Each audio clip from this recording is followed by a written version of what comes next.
So let's say you want to start a family tradition with loose leaf tea, and so you're planning to serve maybe 3 to 6 people at a time, and you want to invest in a teapot. What I wanted to talk about today is what not to look for in a teapot. When I showed you my favorite little one, I mentioned a couple of things. One is just how well seated this set is. This lid, the infuser basket inside, and the rim of the teapot are so well made that even if I can pour quite a lot out before I actually have to hold the lid down. It's that well balanced. And I love the handle. I like the color too. The size is good for serving my cup of tea, my mug of tea while I'm working. So an infuser in this teapot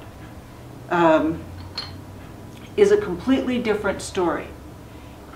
If you look at the lid, there is no knob on it to hold it in, but there wasn't in my small teapot either. So I'm using a Nilgiri tea that came from southern India in the Blue Mountains. You may have tasted it not as a separate tea from an individual estate, but as a blend, like a breakfast blend that would combine a Nilgiri that has a sharp edginess to it with a smoother Ceylon tea from Sri Lanka and maybe something from Argentina or Africa. So if you receive a teapot like this that you really want, that you'd love to use, but you don't want to risk flopping the lid out as you pour, I devised a tea sweater.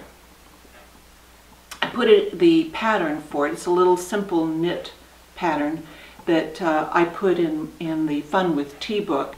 That it's pretty much, it's a beginner's project that you can customize and change the count on the stitches to make it exactly fit your pot. And then you can pour without a spill. And also it keeps your tea warm, it acts as a cozy, and it protects your hand. So let's say you don't have a filter basket to worry about. Let's say you just have a plain teapot.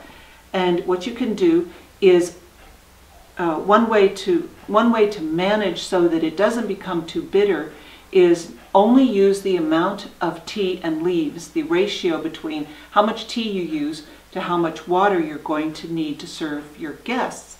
Use exactly that much water, and then filter the leaves out with a small screen. This one is very available, it's very common, and it's usually pretty inexpensive. There are lots of little gadgets like this that work well on a tea table. So that's my home video for today. I hope you enjoyed it and will continue to come every day. Tomorrow we're going to talk about some more teapots, some that work very well. Hope to see you then. Bye.